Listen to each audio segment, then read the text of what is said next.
Happy Sunday! Mike from Hound Dog Media here, and it's time for another episode of Con to Couch.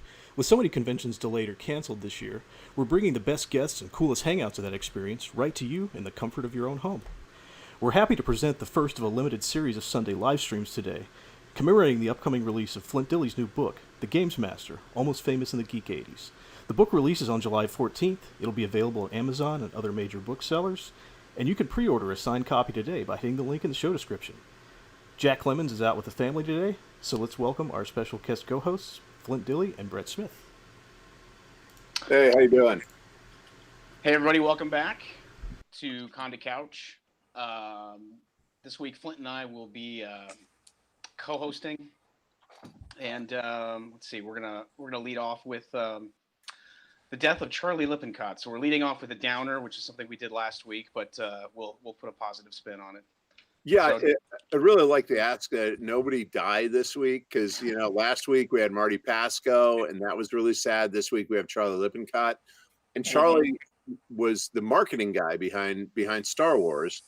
And he also figures very much into the story because he was the reason that Paul and I ended up at Lucasfilm doing Droids and Ewoks, which we got to make sure we talk a little bit about. It's an embarrassing part of it. It's the most embarrassing part of the book, but nevertheless, we have to talk about that later on. And he was the marketing guy for George Lucas and Star Wars. When I met him, he was an executive at Columbia. He didn't seem like an executive, he just was kind of way too entertaining and amusing, and got along with him really well. And the other thing, Buzz, that you remember, you and I were trying to write a Buck Rogers script for him. Yeah, Buck Rogers will enter in a couple of weeks. We'll talk about Buck Rogers, but that was one of my first didn't make it attempts to writing a Buck Rogers script. So anyway, yeah. So this show is for Charlie, and I post on my Facebook page actually a part that I cut out of the book because my editor just thought there's really no point to the story, and there really is no point to the story, but it's a funny one. But it actually sort of ties these people together. It was one night, Charlie Lippencott, I think he instigated this, but we went to the Magic Castle, and Luke Gygax there, his dad was with us, Gary Gygax, co-creator of Dungeons and Dragons, and Tom Baker from who was like the third Doctor Who, but he was the guy that was Doctor Who. And then the guy that had he was the fourth Doctor. As a nerd, I have to chime in. He was the fourth Doctor. Don Pertwee was the third Doctor. You're kind of pretty nerdy there, Luke. You got to count Peter Cushing in there too, because Peter Cushing was the cinematic Doctor Who. Okay, that's right. If anybody hasn't figured it out right now, we're in deep geek country, which is if that's not interesting to you, this is not the Streamcast or whatever it is for you. Oh, and the other thing too to kind of start with is all three of these guys here, not Brett, who's like 200 years younger than everybody else, and Luke a big beat younger. All three of these guys were associated with Dungeons and Dragons. And that both Paul and Buzz wrote episodes of the show. Luke, of course, his father was doing it, and Luke was the taste tester for Dungeons and Dragons. When he got out to LA, Luke is 13 years old at this point. He's living in Delavan, Wisconsin. Somebody puts a stamp on his back, mails him out to Beverly Hills, California. Yeah. And he'd never seen a cement pond before. And, that was, so that was the adventures. And the way I think of these guys is we're all part of this meta team that was this era of the 80s. And I had nothing to do with the Dungeons and Dragons show because I was working at Ruby Spears at the time. And then later on, doing other things. But these guys definitely did. So, I mean, we can just start off there. I mean, which one, Buzz or Paul, which one of you worked on D&D first? I think I worked on it first because I wrote one of the first episodes. And as I recall, Mark Evanier, a legendary animation and comic book writer and expert about all things Hollywood, was originally hired by CBS to do an initial development on the Dungeons and Dragons show. And so he did that, and I think he wrote a pilot also, and I think that was the end of his involvement with it. And I was freelancing at the time. I'd worked at Filmation, and I'd worked at a bunch of different studios around and was sort of accepting assignments from wherever. And I heard about the Dungeons and Dragons show, and I was called in, and they said, "You worked on Masters of the Universe?" I said, "Yeah." And they said, "Well, we have another show that's, sword and sorcery kind of. Do you know the Dungeons and Dragons game?" And I said, "I know the game a bit, and from my involvement with you, Flint, and the Gygax family, and just sort of hanging around, I picked up a lot of it by osmosis, and reading the books, and I collected some of the toys." And they said, "Okay, well, we're doing something that ties into the world and uses that name and uses a lot of the characters, but we're not going to be doing the game. We're not going to be doing the game as enacted by people with the dice and writing things down and all that." So what they had was a good, pretty straightforward action adventure show of kids trying to escape this world that they had fallen into, and I pitched them some ideas. They liked one, and I went off and I wrote it, and I kind of forgot about it for the better part of a year. Then I heard the episode was done, and I came over to the production studios, and I said, "Can I have a look at it?" And they gave me a copy of it. And by luck of the draw, it was animated, I think, by TMS or somebody really, like a really good Japanese studio. Yeah. So any flaws or I was lucky that it looked so good that anything, any little hiccups in the script were glossed over by the beautiful animation. And it really was nice looking animation. And I thought, oh, this is really great. And I'd written another episode, and I never really heard back on it. I'd handed it in, and then I heard one of the producers was rewriting it. So that was sort of ended my involvement with it. So the first script went through great. The second one, they decided to write internally. And then they gave me a copy of the first one, which turned out really well because it was so nicely produced. It was around that time that I had met some of the folks from Lucasfilm, and they were looking at people to go up and work on the Droids and Ewoks shows. And so I sent in a script, and I also sent in that finished episode, and they looked at that and they go, "Oh man, this is so pretty. Yeah, this guy can write." And it's like, no, well, it's a nice looking episode. And I think that sort of dazzled them. So that helped me get the job there. Looking good always helps. Yeah, that was a really good looking cartoon. I never missed an episode. Yeah. And it's funny, I forgot that it was TSR, but they did the animation on it pretty much on every episode was just fantastic. Right. Yeah, it had TMS, who oddly enough, TMS was the animation company that did the last Sunbow show. They did Visionaries, and they did a brilliant job. It was kind of similar subject matter to but we'll get to that in a few more weeks. That's several years away. We're still in somewhere like spring of 1984 right now. So, all right. So Luke, talk about, and then we'll get to Buzz talking about D&D, but talk about your arrival in Beverly Hills. I mean, just Oh yeah. So, it was, my parents had recently gone through a divorce, about a year prior to that. And, my dad was my buddy. He was my best friend. I really missed him. So my parents agreed that I'd come out to live with my father in at the Dungeons and Dragons Entertainment Corporation headquarters, where he rented rooms and such. So essentially I went from a very small town of 1,500 people in the middle of Wisconsin to a mansion in Beverly Hills with an Olympic-sized swimming pool, this great, beautiful ranch, I think it was almost 10 acres worth of land overlooking Century City.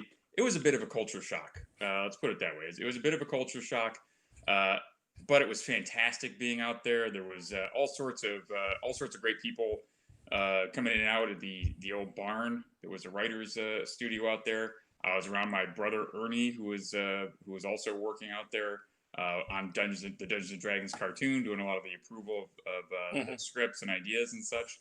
Yes, so it was a fantastic environment. And like I said, I got to meet you out there, Flint, and it was pretty cool. And to just kind of get in there, and I wanted to very much emulate what my father was doing. I wanted to be a writer, and that was so I got to really just do that. Even though I was young, I got to get out there and create and be part of the process.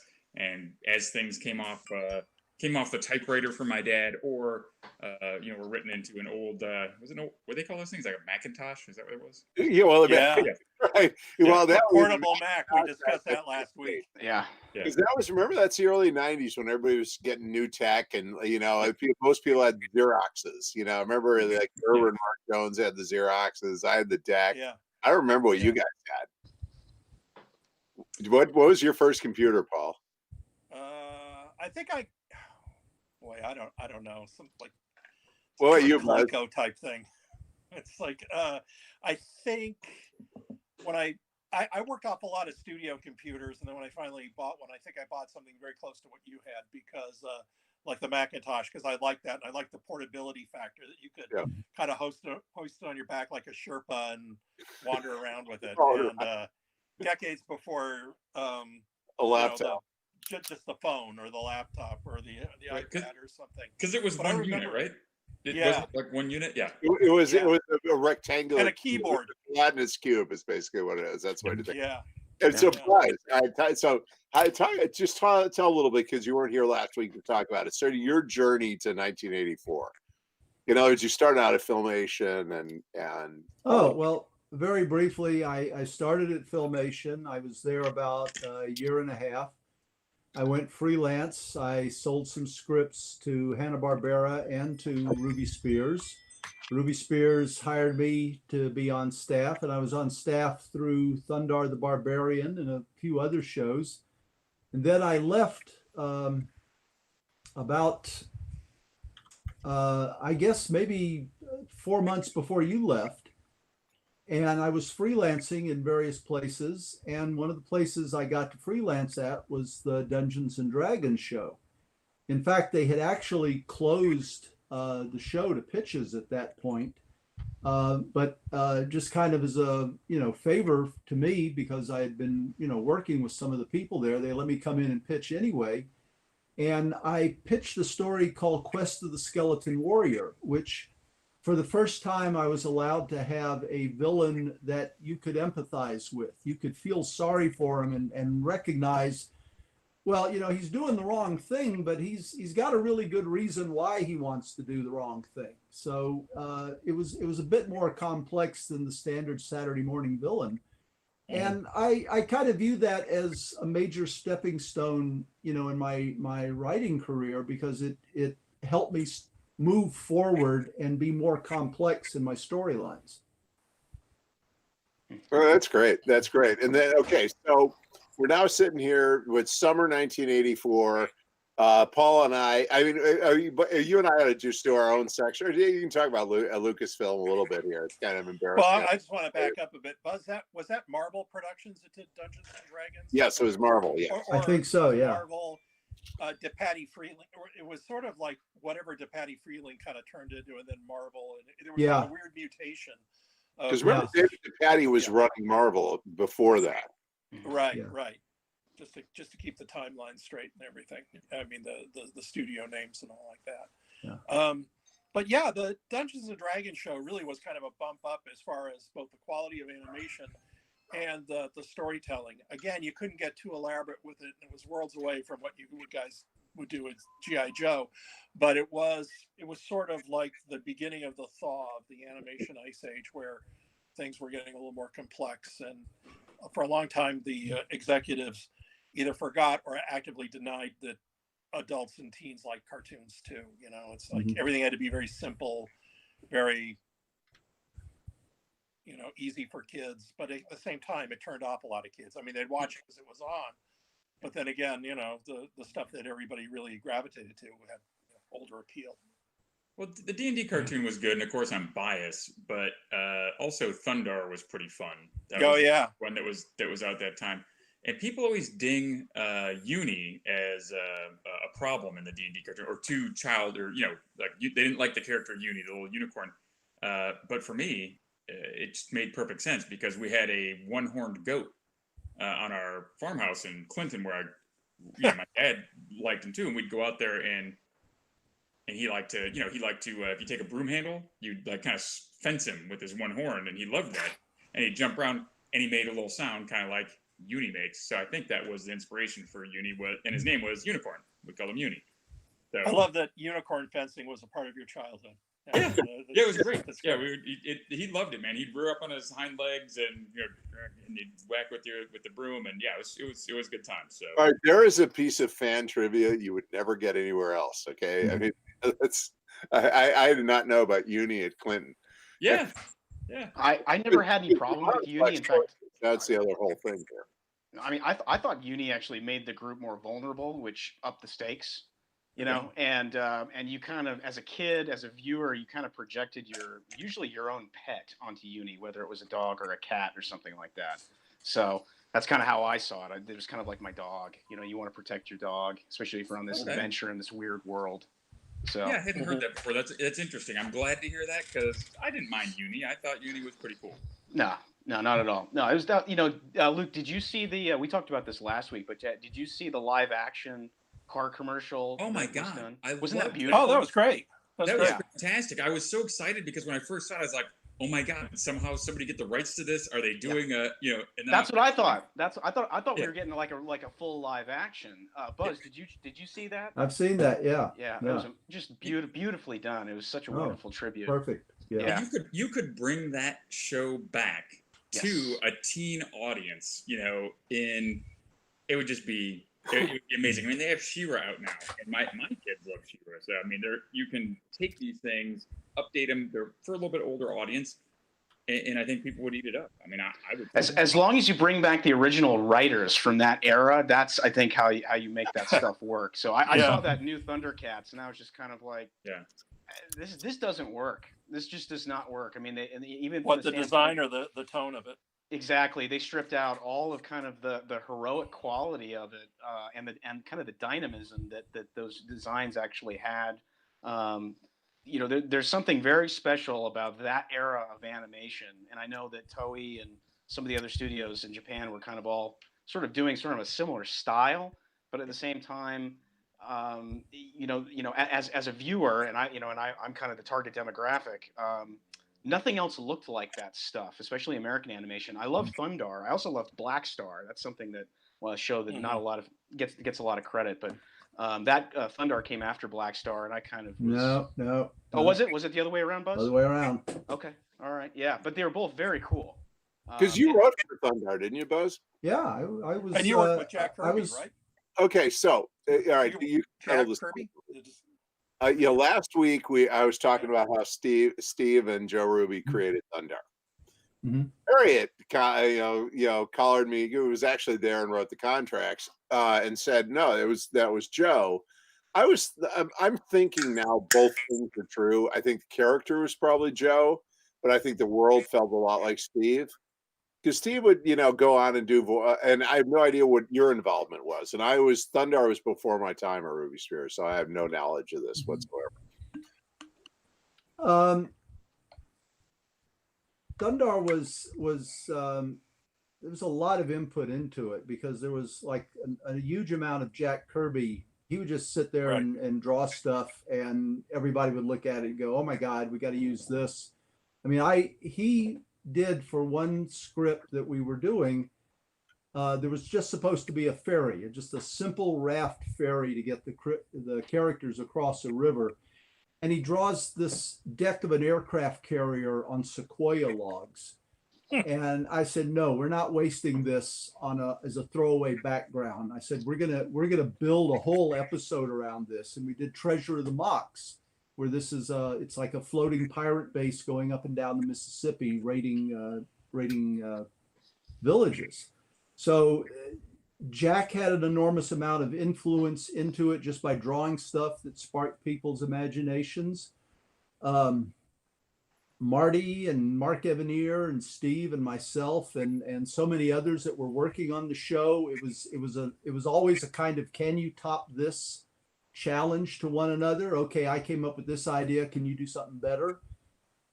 It all worked like that. I don't know how far down you can trace the roots. I'm sure Joe came up with the basic idea, the basic concept, but Marty contributed Ookla. So what are you going to do? How do you decide who created Well, what in something? that's the thing, and that's why ultimately arguments about creation are kind of dumb, because there can be 7 different answers and they can all be true. Yeah. I mean that's really, and what's really funny is I didn't even, I got there after Thunder. I never really watched it. I mean, obviously I was aware of Robert E. Howard and Conan and all that, which sort of felt like that was, and it was, we talked about Masters of the Universe after that. But what's funny, in Game World, you know what that was? What was the game that was sort of Thunder World at that moment? It was on TR. Was there? I don't think there was a It was Gamma World. Gamma World felt a lot. Gamma World. Oh yes, the science fantasy part. Yeah, Gamma World. So Metamorphosis Alpha was the first one by Jim Ward, and then obviously Gamma World came out. Metamorphosis Alpha was about a colony ship that got lost and irradiated and that sort of thing. But Gamma World was a dark Earth with mutated, after a nuclear war, and there was mutated animals and crazy robots and computers. So yeah, that was a fantastic game. It was tons of fun, and yeah, it definitely had that science fantasy feel to it. Yeah, it was very much kind of Thundar World. I remember Gary explaining it to me as, you have this sort of elven girl with a stop sign for a shield, and it's like, okay, I understand what that is. Yeah. I see what it is. But because part of what this is about is how all these worlds were kind of crashing into each other at this exact moment, and that's what's kind of cool about it. All right, so Paul goes up to Lucasfilm. You want to talk for a minute about Lucasfilm, Paul, and our journey to Lucasfilm?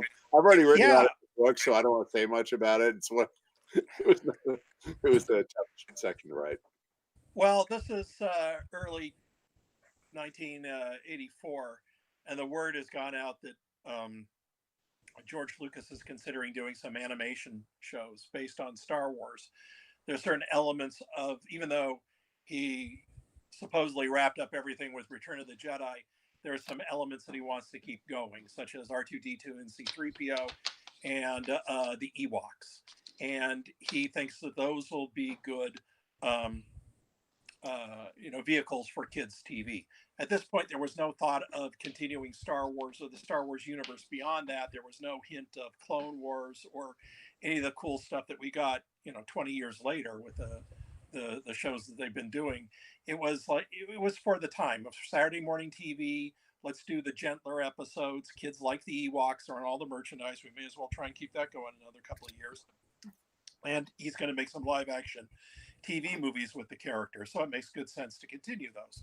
Also, and this is sort of interesting, he wants to do more with the droids because in early talks, I remember him saying, Star Wars is always first and foremost from the droids' point of view, that they are really the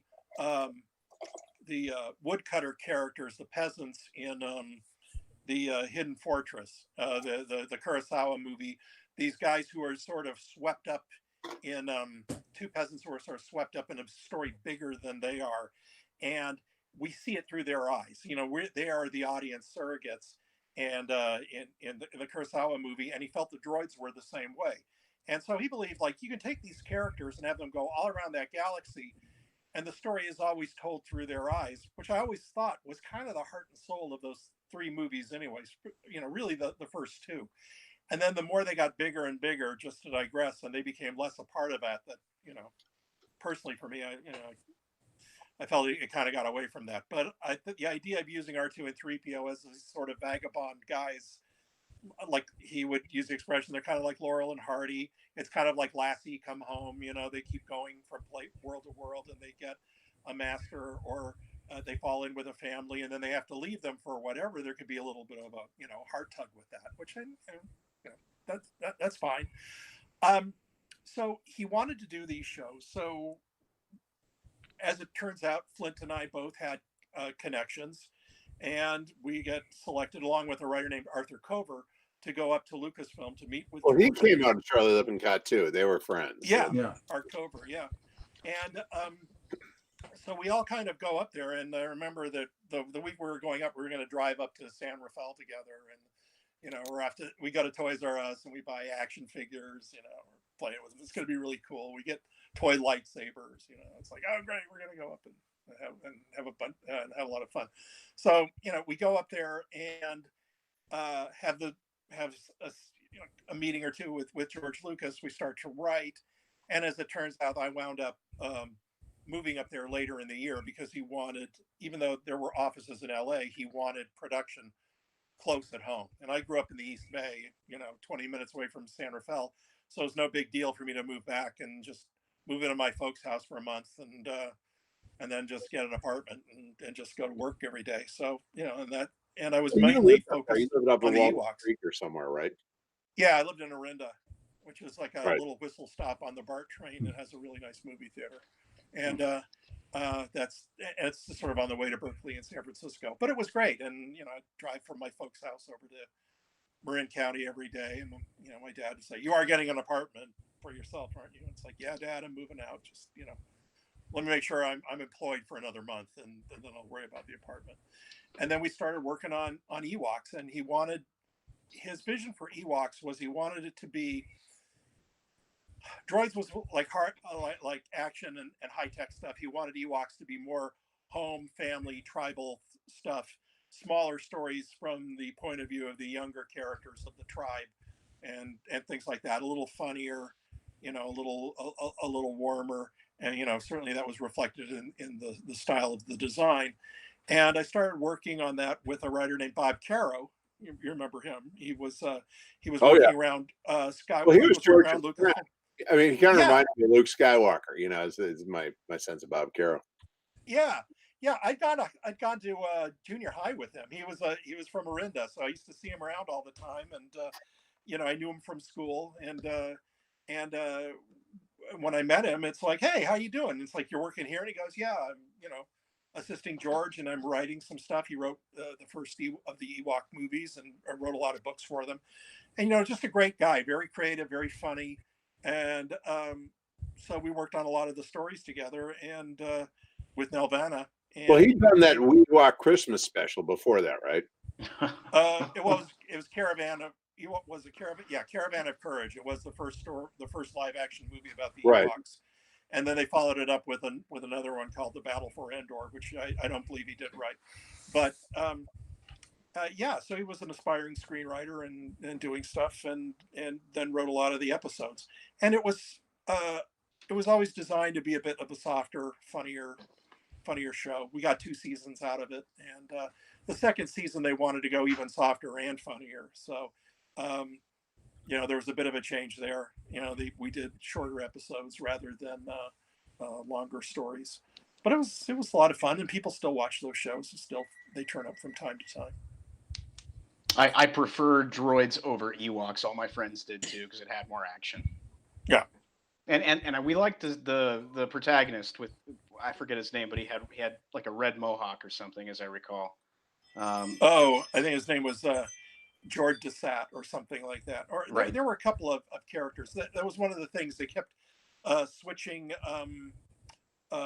owners. Like R2 and 3PO would meet a young guy who wanted to be a race, like a speeder racer, and then they'd meet an explorer type or a vagabond or something like that. It's interesting though. I never thought about the droids being sort of the observers through the first 3 films. Right. Yeah. When you actually watch the films, that's true. I never thought about that either. But when George Lucas said that, I thought, oh. Well, what's interesting is, when Jedi rolls around, you've got that scene where 3PO is telling the story over the last 2 films to the Ewoks. After he's done his little God bit where Luke levitates him, and they sell Luke, Han and Leia free. But 3PO's even making like noises, like the Millennium Falcon noise and the lightsaber noises, and just captivating the Ewoks. I mean, they can't get enough of this. But that's sort of, I mean, they really are the observers. They really are kind of the ones who carry on the story. Which is why I couldn't understand for the life of me when this last movie that we had, which you could make the point is not really a part of the original 3. They wiped 3PO's memory. I was just like, what the hell is going on here? So, but they didn't. They wiped his memory, and then didn't R2 have like a backup or something? Well, R2 has his backup, but doesn't have 3PO's backup. So he kind of got an abridged version of what happened over, I suppose. I don't know. I mean, I always tell people that the original 3 movies is almost kind of like an organic party that George Lucas threw. And it's like, Right. it's like, you ever have those parties where you throw a party, it's a magical night, everyone has a great time, and then you try and throw the same party the next week and it never works. Yeah. Those first 3 films were so organic, and they came together and had kind of this organic fan base, and it was sort of it was a zeitgeist. It was he caught lightning in a bottle 3 times, and the rest of them to me feel like that repeat of that perfect party that you try and throw. And I will say that the prequels certainly feel more organic to me now than these new films, but there was nothing like being a part of that in the 80s. Especially I remember I was too young to see. I was a year old when the first one came out in 77, 78, but I do remember Empire, and I really remember Jedi, because we went and saw Jedi on opening night, and it was sold out, and there was like 6 of us, my mom, my cousins, and we had to sort of fan out and find different seats because we couldn't all sit together because the theater was just jammed, and I ended up sitting on all the way with my shoulder against the wall, like in the 3rd row from back. So horrible seat, but Right. Who cares, man? I mean, you were waiting for that moment for years, and that's the other thing that people forget, is that we waited like upwards of 2 to 2.5 years for these movies, and now they just come out like every year or every quarter, and it doesn't have the same. It's not as special as it was in that sense, because you were waiting with anticipation, and you certainly knew less because there wasn't social media. Well, I think what, to your point, like, yeah, there was a gap of a couple of years between all those movies. But when you take into account how long it takes to actually write a movie, do pre-production, they actually came out fairly quickly when you consider there was Raiders of the Lost Ark wedged in there, and a couple of other things. But I think what happened was that George Lucas and his team of special effects guys and writers like Larry Kasdan and everybody, they were thinking pretty much Star Wars all the time. So there was a steady flow. And then when after Jedi, 83, well, Flint and I, Flint, you and I came a year after that. Yeah. And when we talked to George, it was just Star Wars burnout. I've done nothing but Star Wars. I just did another Indiana Jones. I'm done, guys. I'm toast. I'm staying in. I got my kid. I want to finish my ranch. I just don't want to think about it anymore. It was like he said he'd like run a 7-year marathon with those characters. And I think that in the ensuing years, when he decided to start them up again, he had new thoughts about him, and he thought maybe I can go back and tell some stories, and he had new ideas, and maybe he wasn't thinking quite the same way when he did the prequels that he did, that he had to think to get Star Wars done. When he did the original Star Wars, he had to cut out a lot of stuff that he had planned on filming. And I think he went back in the prequels, put some of that stuff in. And at that point, he's king of the mountain. Nobody can say you have to cut this for cost, or maybe you want to trim down here, because, he's the boss. He's proved that he can succeed with this. Well, there are 2 really interesting points in that. One is, if you remember, the exact weekend we arrived at Lucasfilm was the weekend that Indiana Jones and the Temple of Doom was released. I do remember that. Yep. I remember, and I remember we got the special screening before we went up to Northern California. We saw it over at I think we saw it at Fox. So it was a Paramount movie. I don't know why that. You saw it. I saw it later. You went. I thought you went to a screening of it, or I went to a screening in LA fairly early on. I assume you went with me. I went with Mickey. Yeah, Mickey was our. I was out that night. Something happened. Paul had a hot date. I'm like going to the movie, but anyway, and I remember this feeling of watching it, and there's nothing I wanted to see more than a second Raiders of the Lost Ark movie. I had this thought I couldn't process, like, this isn't that good. But I couldn't allow myself to think that. Yeah. Weirdly enough, once somebody tells you that's a prequel to Raiders of the Lost Ark, you like it a lot better. Because I didn't like him with some woman that wasn't Karen Allen. And it was weird. I don't know why, but I remember having that thought because when we got there, they were having an office pool. and the office pool, by how much it would break the all-time record for a weekend opening. Remember that? We were up in the Kerner building and they had that. Oh, yeah. That's right. Yeah. That was a fascinating thing. The other thing is, just real quickly, because it's relevant to a guest we'll have one of the later episodes of this if he'll come on. But what happens when you go 30 years between doing something and then doing it again? It happened to me when I was doing Transformers, as a graphic novel. And what the fascinating thing that happened, I was doing it with Chris Metzen. Okay, Metzen was like watching it. He's not that absurdly, he's probably about exactly the same age as Lucas, absurdly younger, but he was like watching Transformers when I was doing it. And we start working on this. I'm sorry, I'm talking about something after 1985. I'll stop, but it's an interesting point. We start working on it, and I'm thinking, well, but I was the first to write many of these characters, and I realized that the fans own it after a while. Yeah. They own it, and they really care about this stuff, and they really believe it, and you don't own it anymore. And No, it's great. About 2 episodes, and then I realized it. I mean, when fans, it's happened to me. Like fans will send me like a note online saying, "You're wrong. You're wrong. I know you wrote this episode. I know every line of dialogue in this, but what you wrote is wrong." And it's like, how is it wrong? And for one thing, I don't even debate it. If you want to say I'm wrong, it's wrong, because I don't want to, fall into a quagmire of debating some point about a cartoon I wrote 30, 40 years ago, and it's just like, we heard the character's name this way. Do you have a copy of the script so we can corroborate the way we hear it? Because in the Lucasfilm guide, it's written this way and the name is given like this, but you claim erroneously that it's this. What? How dare you? Conflicted. It's like, it was one of the things I liked about being on the first generation of G.I. Joe and Transformer writers. You'd be sitting there and you'd ask somebody, is Roadblock a Rhodes Scholar? He is now. Yeah, exactly. I mean, you remember the character descriptions we get? It'd be things like Roadblock,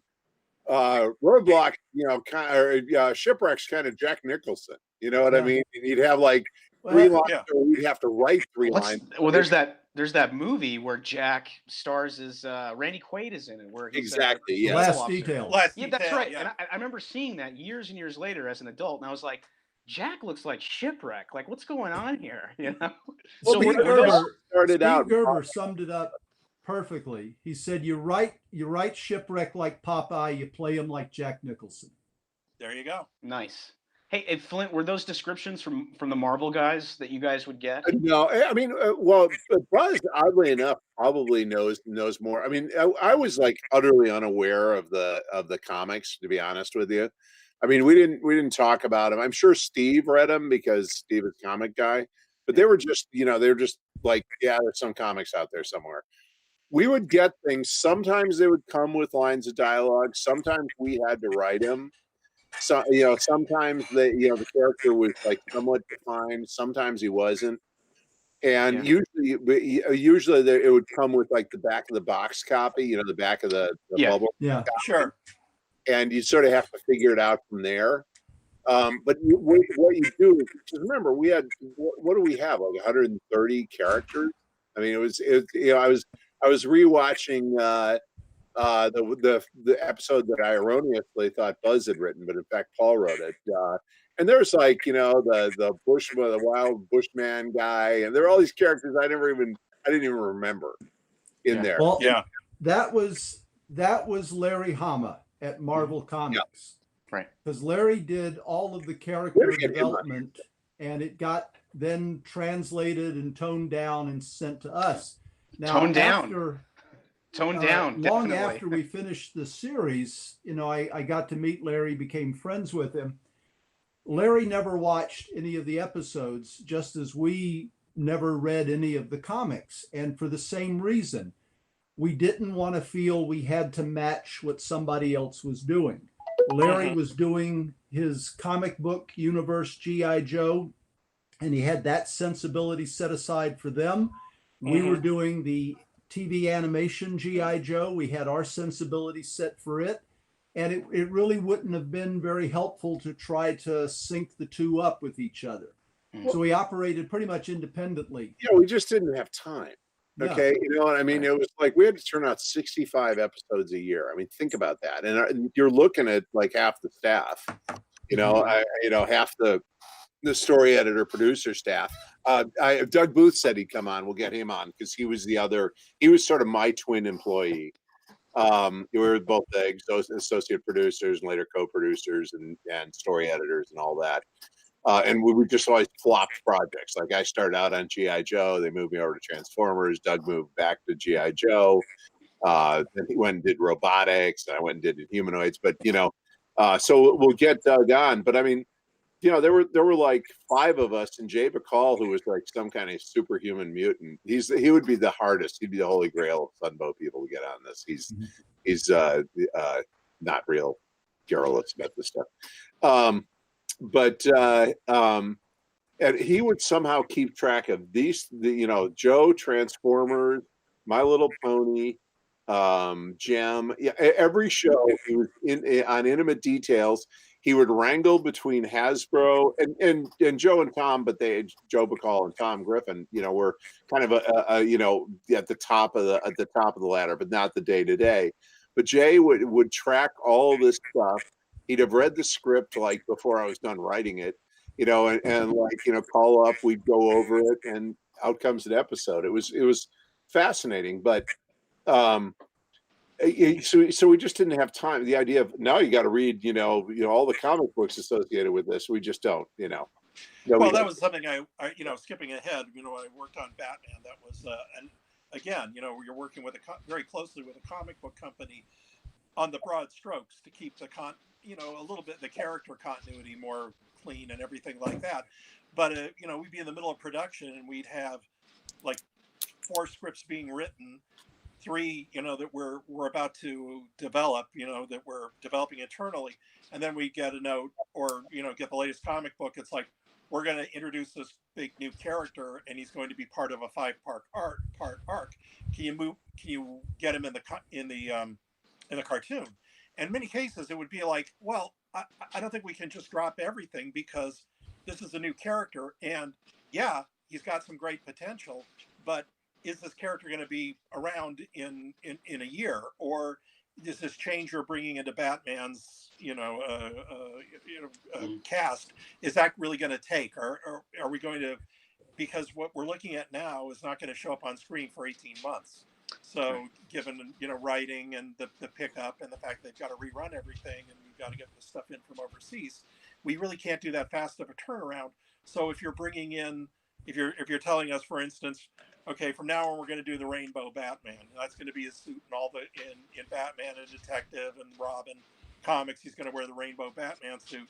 Can you make that change in the animation? It's like, I guess. And then like 3 months later, Rainbow Batman. No, we're not going to do that. And then suddenly we've got 3 episodes where he's wearing the Rainbow Batman suit or whatever, But our work relationship with DC was really, really good along those lines.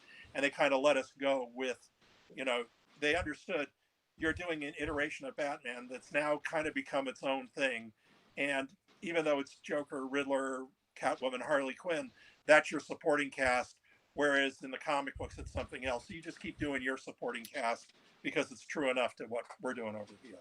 So, because Batman really good something relationship. There's almost no property like Batman in the sense, and we'll get to more Batman later on, but because that would obviously be a major part of our lives. But is Batman, it has like 10 different iterations. I remember going into DC Comics when John Nee was running the franchises, and he had a bookshelf, and the bookshelf was every iteration of Batman from, you'd see Dick Sprang, you'd see Adam West, you'd see Frank Miller, you'd see, and I was doing a game that was the second Batman series that you did iteration of Batman, and that was its own thing.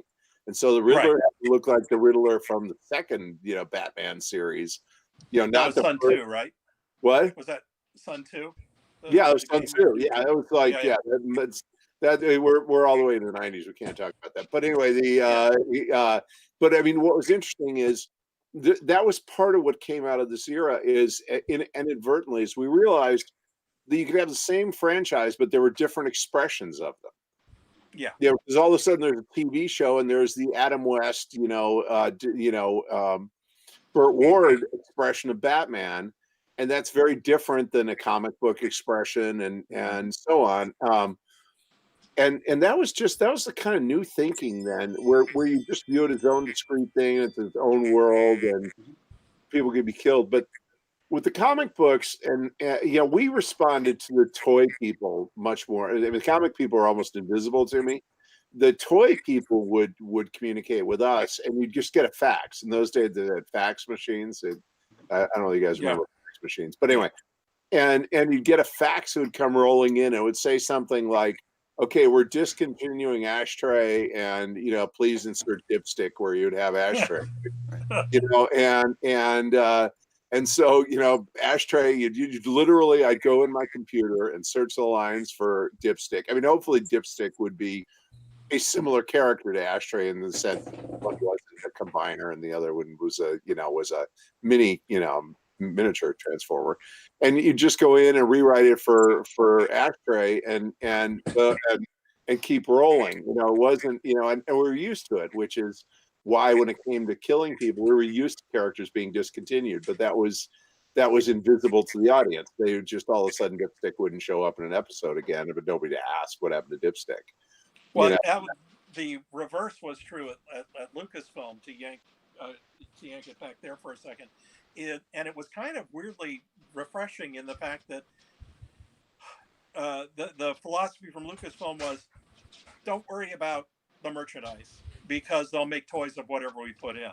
And I think he was the only one who was really able to do that to a great degree. It's like when he would make a Star Wars movie, he would he'd be writing characters, I guess, and he would go like, well, I need an alien name for this guy, Water Batal, and then suddenly Water Batal is a great character too. That's the thing.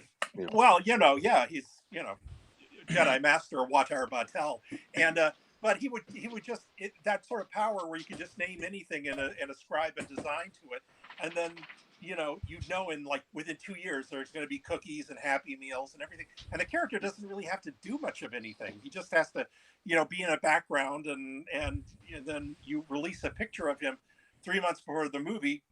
Great new character, Water Batel, and then suddenly fans are going to line up for that. And so the toy company was really grateful for whatever they had coming down.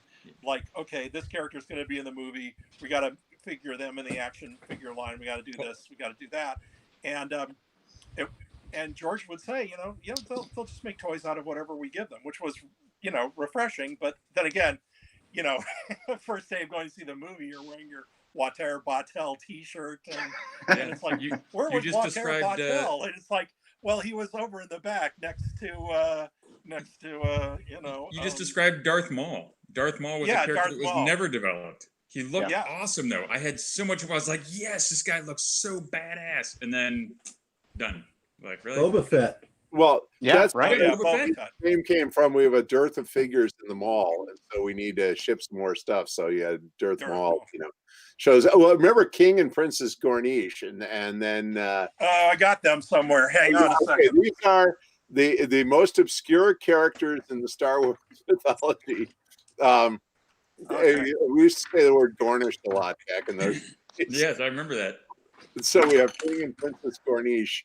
Paul actually has. I have them in a box somewhere in my closet. But Paul actually has King and Princess Gornish. Okay, I can't find Urga Gornish, but I did find King Gornish. Here he is. It's showtime. Hold up for the camera. We got to see King Gornish here. Okay, there's King Gornish.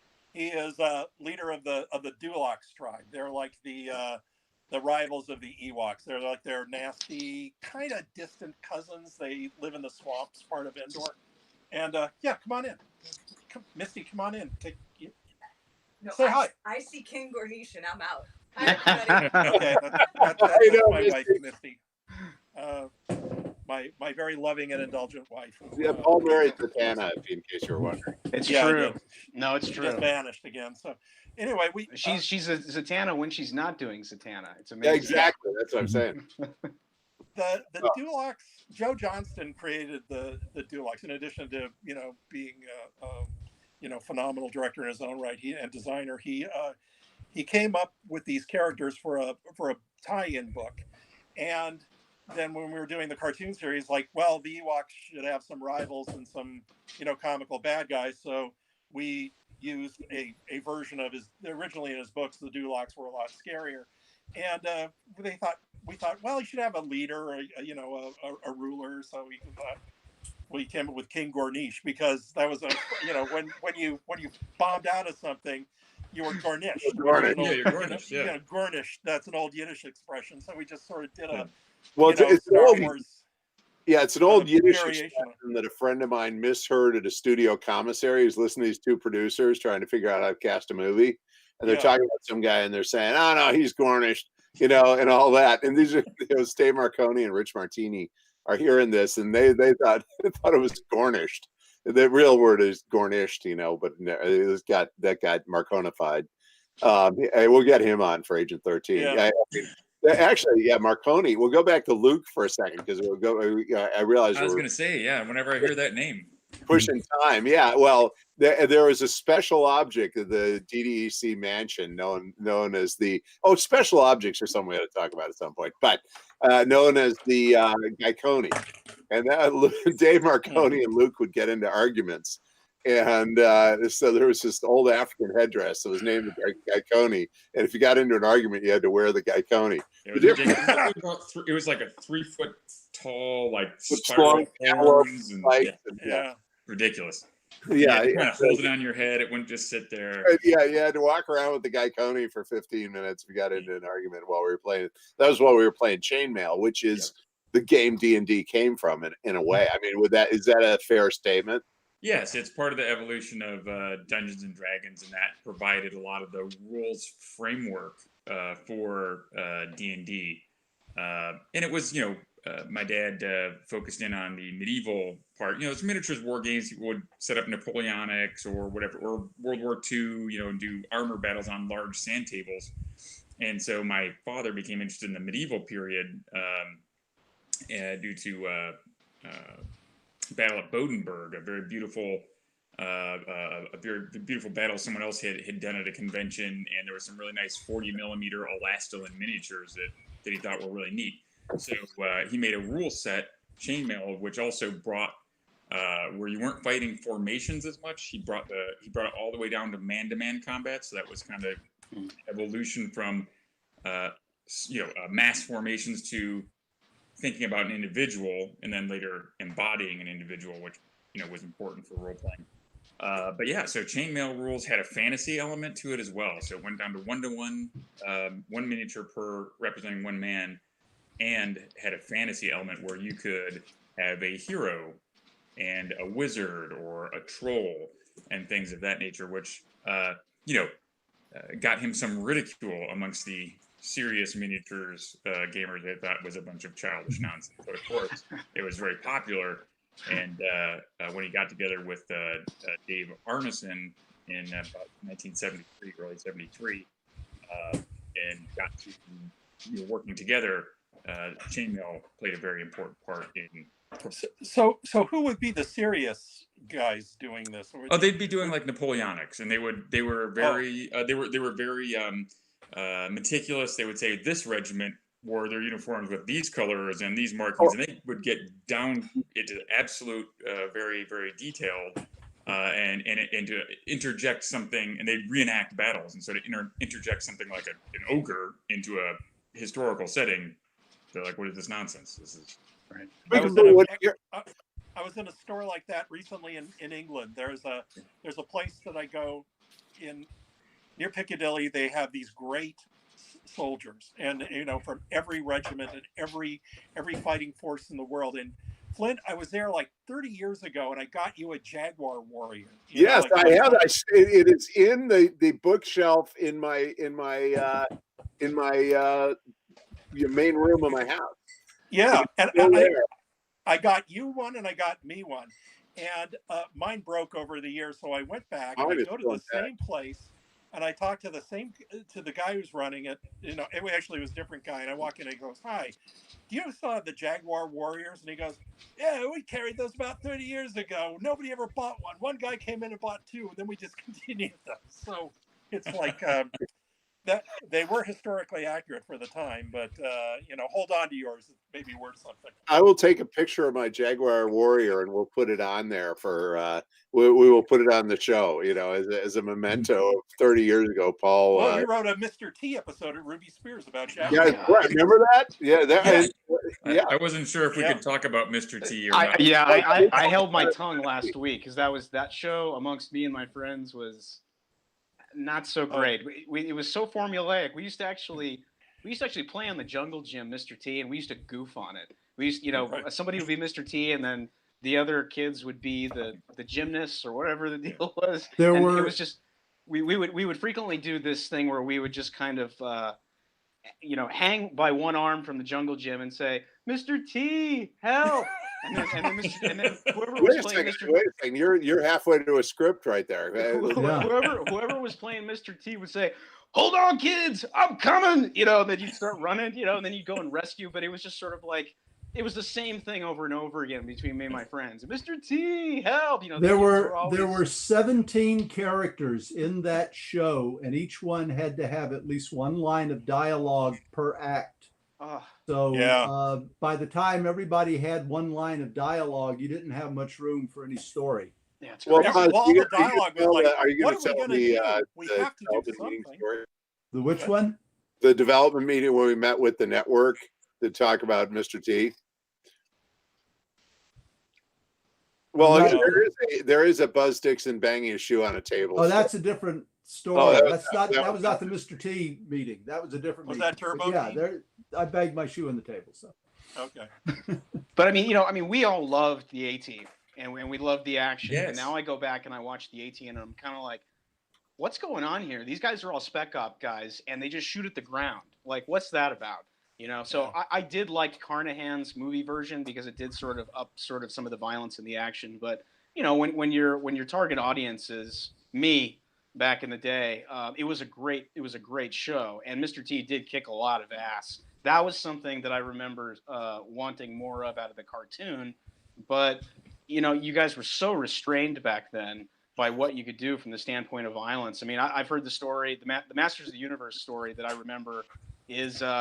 They had He-Man pulling a tree out of the ground, and then they had to go back in and take that out because the censors said, well, we don't want to encourage little boys or little girls going out and pulling trees out of the ground. It's just sort of like...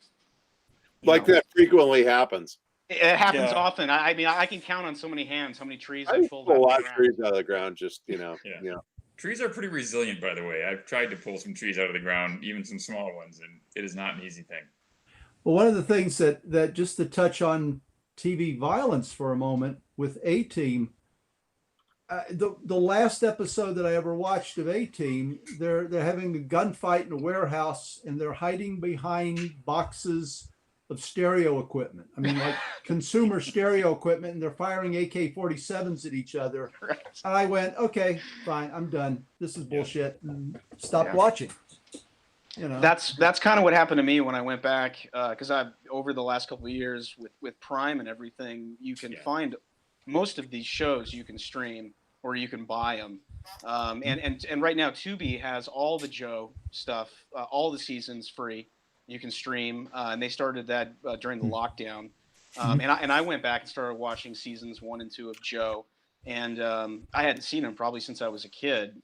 And I was just kind of struck at how good the writing was, how solid it was.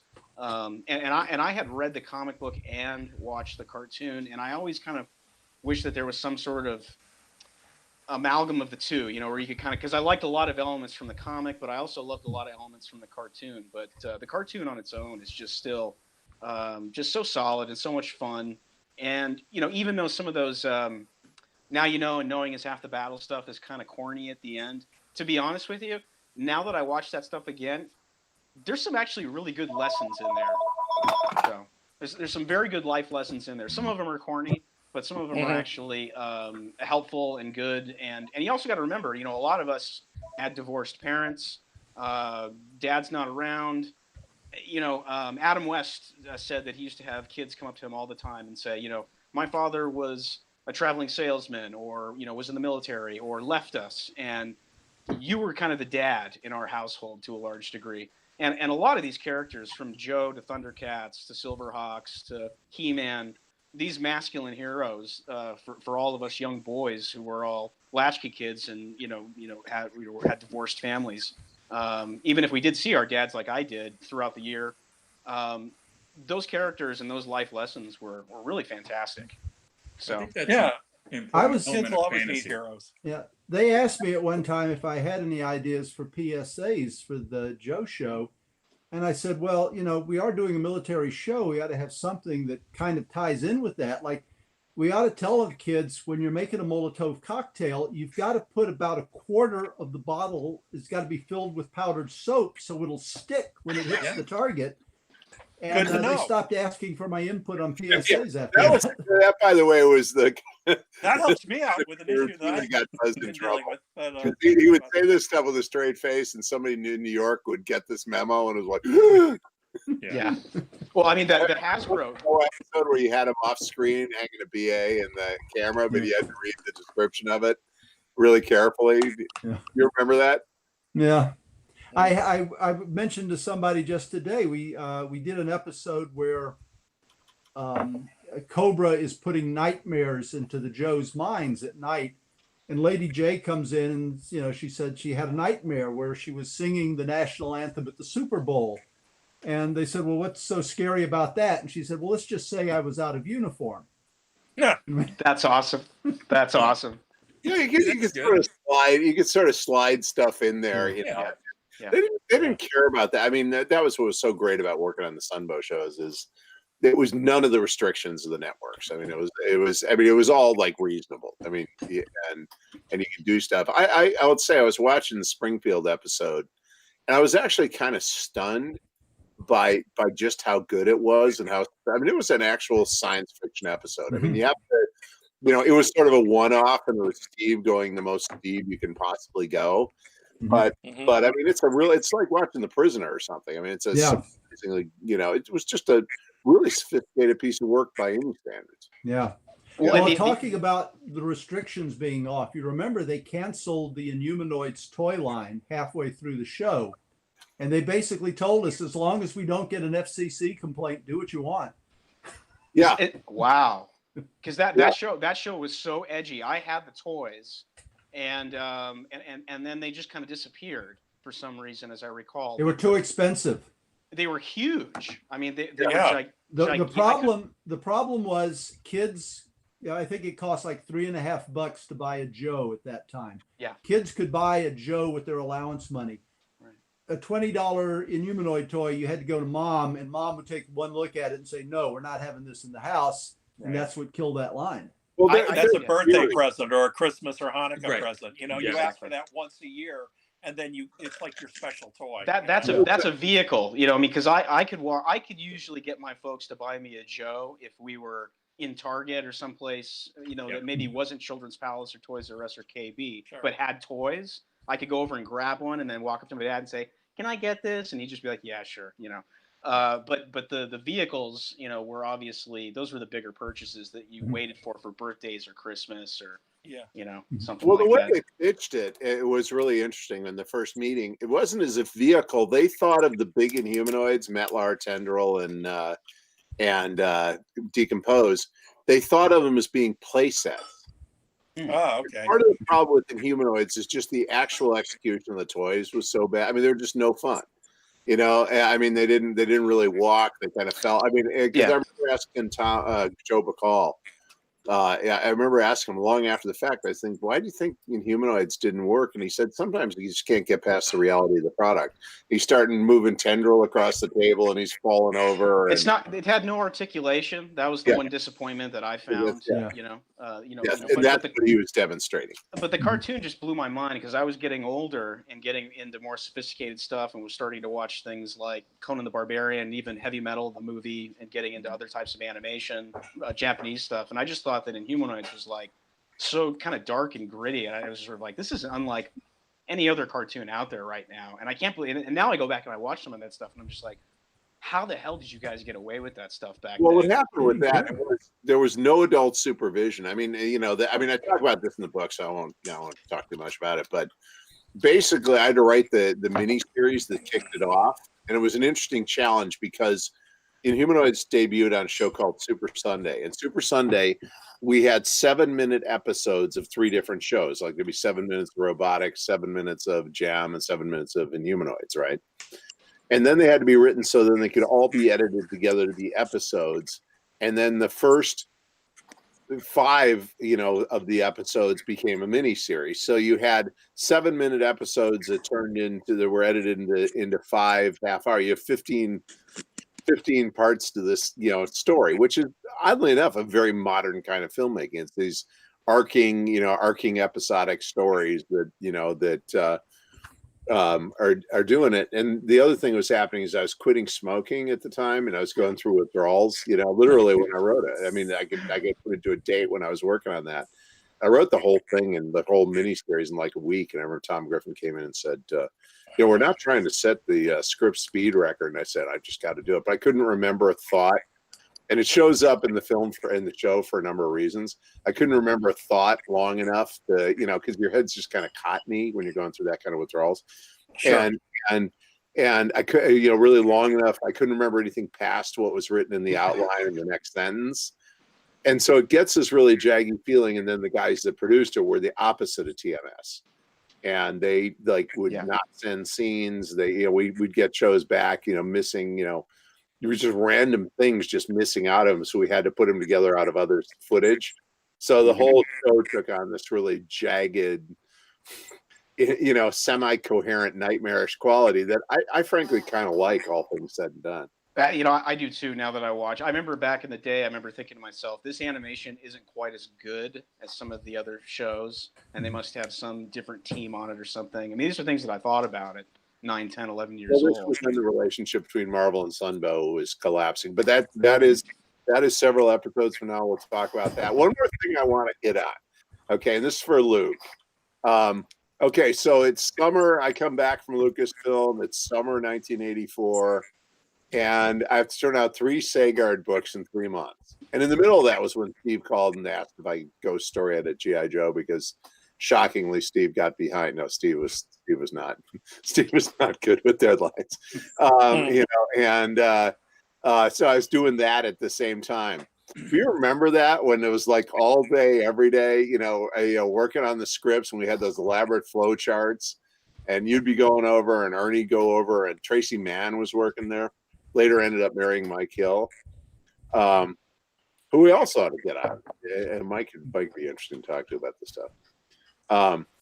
That was just such and I brought copies of the books actually with me. Okay, so the first one, The Ice Dragon. Here we go. You see, I actually brought show and tell, just like Paul. Oh, the great. Ice Dragon was that was written in the winter before that, and that's what convinced Simon and Schuster. Because remember that we did that with Simon and Schuster because Gary was having battles with his partners, and they started out as Conan books, and then we had to change that. I mean, Conan lurks in the background of like half the stuff we did in that era. Yeah, that all of us did. And so I wrote the first one. Go away, go off to Lucasfilm, go off and, do Ruby Spear stuff. And then all of a sudden we realized October 1st, 3 more books are due. Because Gary and I had made a deal to do this. And Gary at that point, he was around for the first book. But remember, he was like at Andre Moulin, the marketing head's house in Morocco. Yes. He goes, Andre Moulin, executive, and he was. So then we wrote The Green Hydra, which Luke was appalled when we were talking about this before the show started, when there was a severed head talking to you, talking to the main character, and I thought, he's 13 years old. And he said, that's pretty scary to a 13-year-old. Like, wow, it's a severed head talking. That's, your imagination is more vivid. I mean, just remember like how impactful Jaws was. The movie Jaws. I mean, that terrified me. Or there was a horrible old movie with Michael York that was a vampire movie, Salem's Lot. Right. And I watched it now. It's cheesy. Yeah. It's pretty cheesy. That kept me awake for nights. I was just absolutely so. Yeah. So the Severed Head, I was a little Yeah. Then this one was much more tame. The Crimson Sea, and then the Fire Demon. And I remember you and I reading through the first scene of the Fire Demon out loud, going through it. And you had some friend over that was doing it. Yeah, and they got there were no more talking. Yeah, I mean, I realized this was the audience. Yeah, Luke was the audience, and I wasn't. I couldn't have any more severed heads talking to people. Yeah. No, that's probably it's probably either Ken Sato used to come to my house a lot. You're right. Yes, that was him. Yes. Yeah, so it was probably Ken and I, and we were working on. We're there to very much enjoying that sort of stuff. What a wonderful environment for a kid, because big yard for Los Angeles. We had room to we'd take out broom handles and sticks, and we would defend the castle, which was the studio, the old barn out there, and we'd attack them and we'd give ourselves hit points and do all that great stuff where you mix a little live action gaming as kids, and then we'd go play D&D and that sort of stuff. But, that was like, I mean, that office was the coolest office I'll ever have. I mean, I don't know how you do it. It was a mansion that King Vidor built. Okay, the film director King Vidor. Oddly enough, I'm working on a project that he's tangentially involved in at the moment. I mean, he's been dead for 60 years, but 30 years. We're working on it. And then I think Barbara Streisand owned it, or Richard Harris. Nobody could get their story straight as to who owned the D&D mansion. But this was an old stable.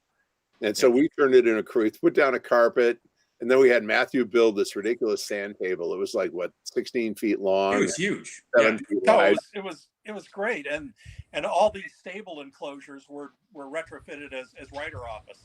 Yeah, so exactly. You really did have a stable of writers. And, you had a stable of writers. It was Geek-Rala. It was Geek-Rala, Shangri-La for geeks. It was like there were stacks of pizza boxes. You go in, and there was always a game that had started 2 weeks ago Thursday that people were still playing on the huge sand table and moving catapults around and everything. I never really had the focus to really stay with a game that long. I would just move the catapults around and go, boom, knocking those guys over, and then I'd be asked to leave. Yeah, Paul, take some pizza, just get out of here. I think the best way to describe it to people who were never there would be to say this would have been the Disney Channel version of the Playboy Mansion. Yeah, very similar. Well, there was that element of an inordinate number of extraordinarily attractive people walking around too. That was Thank you. Oh, the others, yeah. Okay. It did have its moments as a young boy. There were some great parties that were there. That's for sure. Yeah. Well, and I was sent to bed much earlier probably than, and that's when I probably really got good. Yeah, you were real sheltered. Yeah. Well, and 10 acres in Los Angeles, I can't even imagine what that would be valued at today. Does it still exist? I mean, I think no. It was torn down. Was it had a very sad fate, and that is some loser bought it and tore it down. Now, by LA law, because it's an extremely dubious piece of property. I mean, you're sitting at the very top. You're at Summit Ridge Drive at the very top looking over LA. I mean, literally, you look down and you're looking down the Sunset Strip. Then if you went to the other side, you're looking at the valley.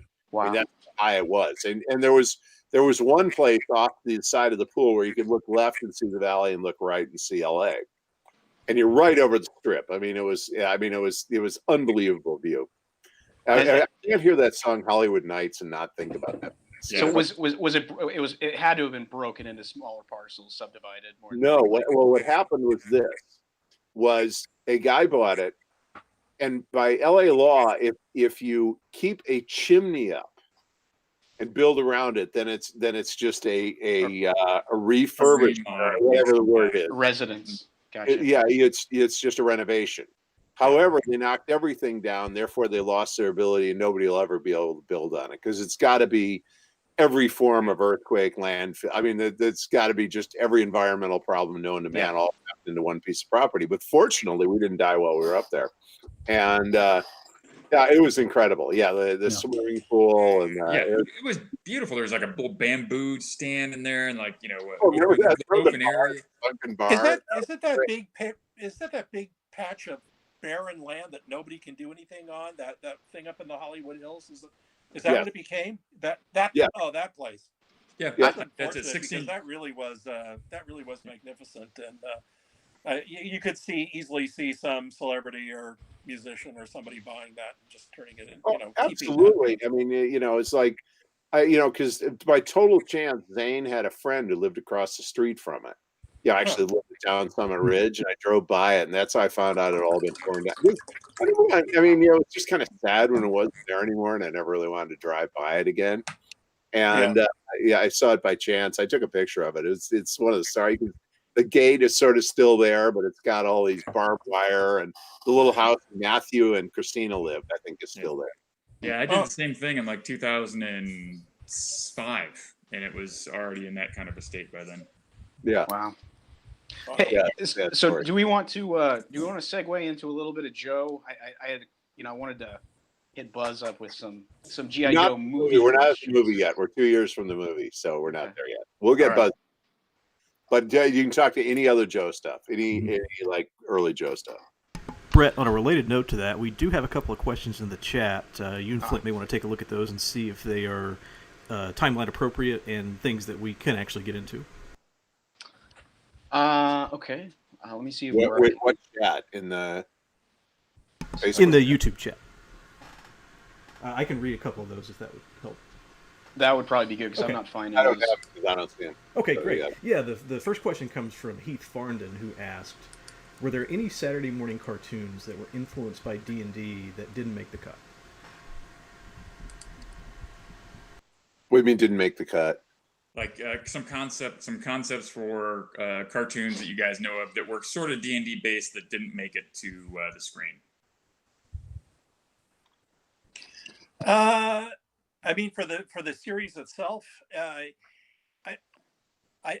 wouldn't know that because I was only on the show as a freelancer. But I'm sure there were a lot of premises that were pitched that were never followed through on. Like I said before, to adapt the entire world of Dungeons and Dragons into a Saturday morning show was very, very hard, and that's why I think the series wound up being much more of a traditional cartoon than it would have been if it had been done for a Netflix film. Now you could take any element of the D&D world and spin that off into something, with warriors and heroes and heroines and gods and things like that. At the time, D&D had to be pared down to fit to what Saturday morning was, whereas now TV will allow it just to be, it's a lot of it's more better and popular elements. So kind of a mix of Gilligan's Island and fantasy. Sort of. Yeah, exactly. Yeah, they had to make it familiar. That makes sense. I think maybe the other part of the question he was asking there was if there were any other shows or any other pitches that were sort of D&D derivative or influenced that were pitched and maybe didn't make it to series. There was the D&D movie, the ill-fated D&D movie that was being circulated out there that never made it. Obviously not the wretched film that was created years later, but that was graceful, yeah. Yeah, that was horrible.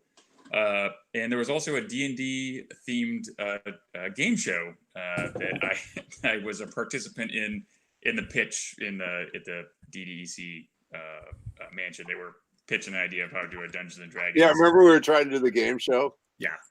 Well, actually, part of a script Gary and I started writing. Remember the Scepter of Seven Souls? Oh yeah, that was great. We were talking about that. We were getting that going. I think we were swimming in the pool and we started talking about that. Yeah, exactly. And pitching it to BB, I think, right? Yeah, it's one of the coolest ideas ever. And someday I'm gonna do it. I just don't. Yeah. I mean, you know what the problems are with trying to get something to happen with Gary's old stuff. Yeah.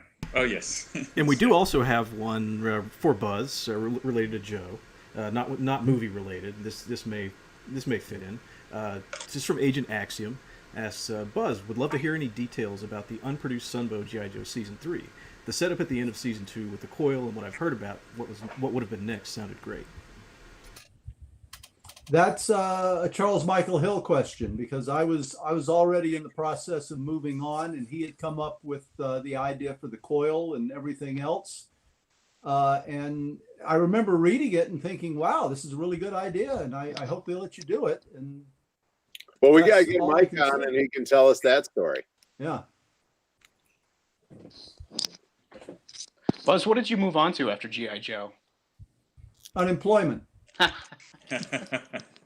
Was that after the office had been closed? That was about the time the office was being shut down. I mean, we knew the moment we sniffed Deke in the air with cops that, you know, we were doomed. They went with the cheapest animation studio they could find. The market was being flooded with substandard programming. Yeah. And it was pretty much the end of the era. And I worked freelance on and off for various people for the next half decade or so, and then got involved in the whole Penthouse fiasco, and finally ended up at Stanley Media. So it was a roller coaster at the very least. Yeah, no. Well, we got to talk about all that stuff. But that's much later. We're in the '90s on that. Yeah.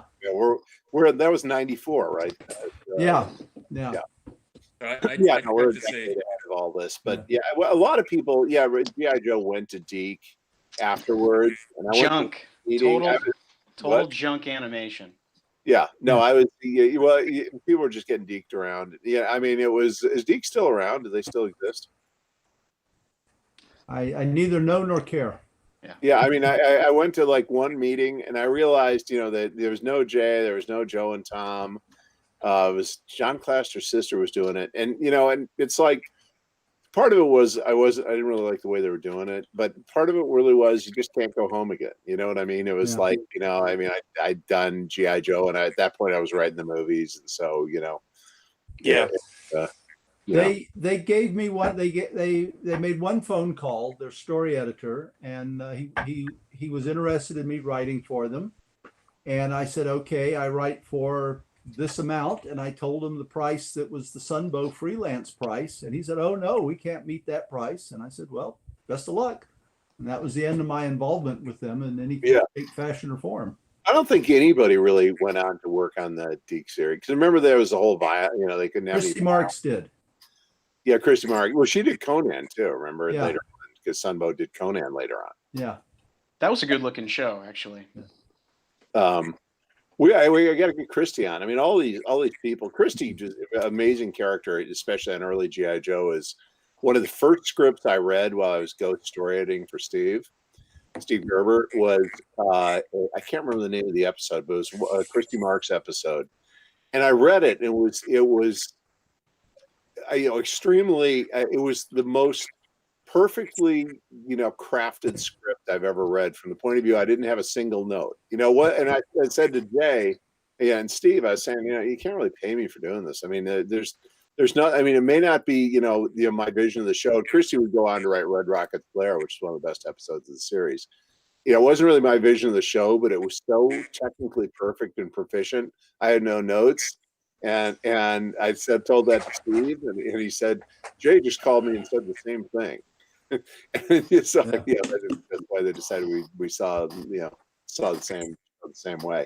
Yeah, that was my first script. My first script, I give it back to him and said, I don't have any notes, and neither did they. Nobody had any notes, and it just got made as it was. Christy's an extraordinarily talented character.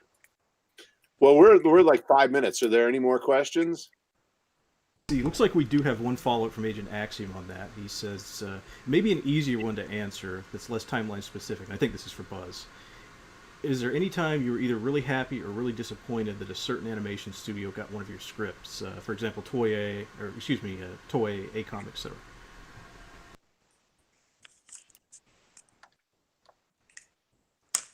I'm going to have to pass on that one, because there were companies I worked for where I realized there's a finite limit to how good it can be. And there were companies I worked for where they could have done a much better job, but for whatever reason, they had to get it done quickly and cheaply. I will say I did write one episode of Brave Star, and they gave me a box set of the season, when it came out. and I have only watched my episode because being a Filmation show, I know 80% of my episode is stock footage.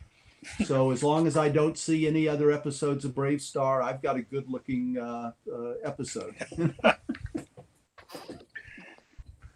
One thing that we mentioned earlier, I think Brett mentioned it, is the fact that young people kind of identify with your heroes that you're writing about, and sometimes those heroes can fill a void in their life because you did such a good job developing them, and that filled the role. That was a model. That was a father figure or an adult figure they could go after.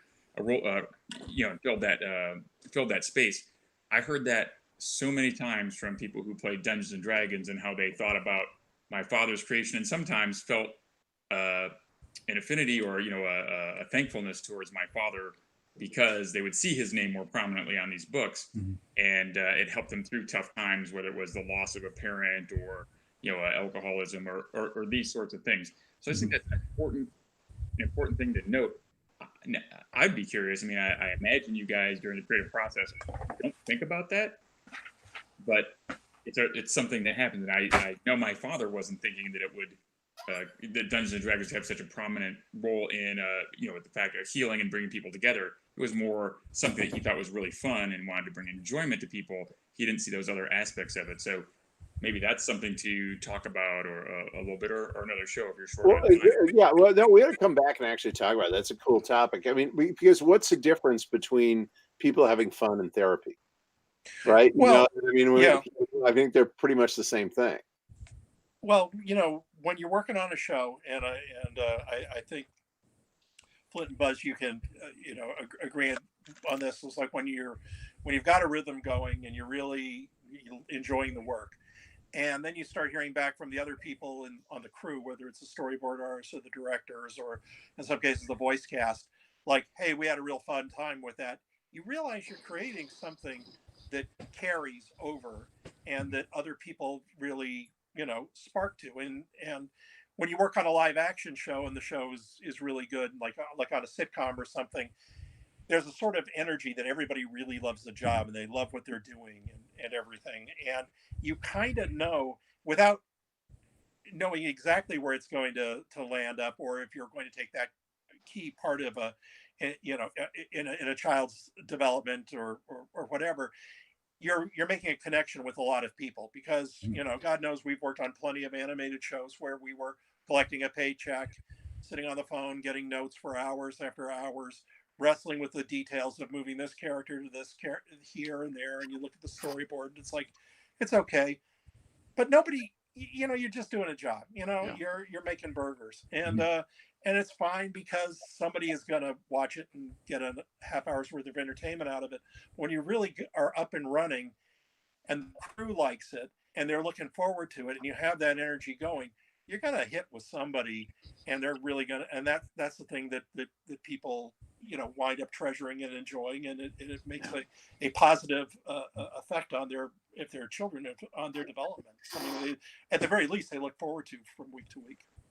Yeah, and it's no different in comics. When I was working on Joe at Devil's Due, when we had a really tight-knit creative team and we were just cranking out stuff, and it was mainly, it wasn't just about the deadline. We were really into the stories, and we really tried to kind of marry a little bit of the Marvel comic with the cartoon. We tried to sort of cross-pollinate those two a little bit because we loved elements of both so much. But you have people come up to you and say, I was reading this during when I lost my dad or I lost my mom or something tragic happened, and this was a beautiful escape. That was the same for me with the cartoon. There was a lot of times where this was a wonderful escape from reality, and even if it was for 22 minutes, it really, it stays with you, and then you go back and you watch it, and you can years later and you can go back to that same time and place. And it's the same with I think that's the same with storytelling in general, whether it's comics or whether it's animation or movies. Any kind of visual storytelling, which all of us are involved in, is a very powerful medium. And when you've got all cylinders firing together and the creative team has that synergy going, like you're talking about, Paul, you really start to create magic. And that's that stuff that lasts over the years and people still, get good things out of. But even at cons, people come up to me and tell me, I love this run that you worked on. And I'm kind of like, yeah, I sort of remember that, that was a while ago, but that's ultimately one of the most rewarding things, is when people come up and say, this got me through this period of time, which was tough. So which is kind of like therapy, to get back to Flint's point. So, and I've got that with a lot of Transformers episodes and G.I. Joe episodes. I mean, Flint, Buzz, and even Paul with, and I know we're breaking the time continuum here of the 80s, but with Batman animated TV series, a lot of that stuff, man. I mean, it was just the most wonderful escape. And then on top of that, it's incredible creative work done by really talented people. And it's and that's always kind of a delicate thing, it's almost like having a band, where you yeah, exactly. It's like taking Brian Jones out of the Stones and putting in, Mick Taylor. Mick Taylor, right? Thank you. Yeah. Exile. You could screw that band up big time by doing that, and in a sense, they continued on with some incredible work, But then there's also bands, where you take somebody out and it's never the same. The Who, Kenny Jones is an amazing drummer, probably one of the best, but is it Keith Moon? Yeah. Is it really the Who without Keith Moon? I don't know. So, but those creative teams were incredible back then. You guys were so lucky. It's so incredibly lucky. The fact of the matter is we're all still alive and we're doing it again. I mean, Paul and I will sooner or later unveil our secret project, and sooner or later Buzz and I will do something, and Luke and I have been kicking some ideas around. So Flint, you and I got to talk, because I've got some ideas I wanted to present to you. So. I'm there. I'm there. On that note, okay, you know what we'll do is one episode after the book comes out, we'll do it where we do nothing but jam ideas. It's like we treat ourselves like a creative jam band. That'd be cool. And we get people on, and we just see. I don't know. We got an hour and a half. Let's come up with an idea. See what happens. All right. Sounds good. Isn't that kind of a fun show? Mhm. But it has to be an idea you didn't have before you came on. Yeah, I did that. I did something kind of similar where it was whose monster is it anyway? And I was just on a little show, and we had to create a monster, and the audience pitches some ideas, and then you have to create a monster, and there's an artist drawing it as you go, and then you stat it out, and boom, at the end of your hour show, you have a brand new D&D. Well, I mean, here's the thing we have to understand with Luke, and then we got to go. We're over time here, but and I'm hoping everybody here will come back and we can do more of this. Well, you have to understand with Luke is Luke was born on a creative team. Okay, I mean that's what it's called, your family. Okay, and everybody in your family role played. I mean, I think you and Ernie and Heidi's a perfectly plausible game master. Yeah. I don't know about Sydney and Elise. Though I'd assume they could if they wanted to. Yeah, I gamed with them all. Yeah. But I mean, yeah, you guys were this massive creative team that just all happened to be related. And when you look at Luke, what you have to see him as he was the first person in the world that was literally born playing D&D. I mean, literally. My earliest memories are playing D&D. Role playing, and it was totally normal to him. And he's got some great stuff that he'll show us next time on the I assume you'll come back. On the shelf behind him, and some of that stuff's really vintage. Yeah. But we'll do that for show and tell next time. But yeah, no, thanks guys for coming. This is great. We'll do more of it. I'm sorry for I realize it's frustrating for Brett to be pinned to a time era, but you got to talk about all these things very very granularly. You know what I mean? Or it just gets to be chaos. Yeah, we'll tackle G.I. Joe the movie next time. We'll get Buzz back because there's some specific things. It's probably two or three from now. Well, Buzz will come back. I mean, there's nothing in this whole thing Buzz isn't involved in. Sure. So he'll come back. And Paul, same thing. I mean, all these guys are, assuming he'll come back. Not getting bored with this, but all these guys this was like this band, and that's this was this network of people who all worked together for a decade. Almost instantly. In just different incarnations. It was the exact same band. We just did different albums, Right. And yeah, different genres almost. Yeah, I mean, it's exactly your English rock band analogy. It's like, oh yeah, we got this, Eric Clapton's, oh, he's doing a song with Bob Dylan. Oh, okay. Oh, he's doing a song with Tom Petty. You know, I mean, it's just, I mean, there were certain, except that we were kind of sort of functioned more like, I don't know, like some mix of Traffic and Cream or something. Traveling Wilburys of animation. There you go. Wilbury, which, if you look at it honestly, that was the Avengers. All right. Yeah. On that note, Yes, it was. It was because you look at that band, you have the same reaction to the Avengers. You say to yourself, what the hell are all these guys doing together, you know, in a studio together? It makes no sense. But then you hear the music and you're like, it makes perfect sense. oh, there's Marvel this team up with guitars. Yeah. Literally is the Avengers. It's a Bob Dylan song. I can't remember what song. I was so much older then. I'm younger than that now. That was the song. Birds, yeah. But you have playing on it. You have Bob Dylan, George Harrison, Eric Clapton, Neil Young, Tom Petty, Jeff Lynne, and I'm missing somebody. I mean, when you get that epic, It was Orbison on there. Roy Orbison. Roy Orbison. dead at that point. That was, or he was not on that. It was, but this was just some concert that did. All right. On that note, all right, folks. Until next time, and thanks a lot. I hope this is fun. Hope people enjoy watching it. All right, as we close out now, I'll just ask our guests to hang out for just a minute after we go live. I want to thank you guys offline for taking your time and being with us today.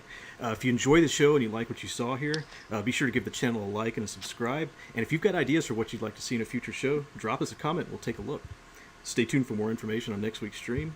And again, thank you for watching us on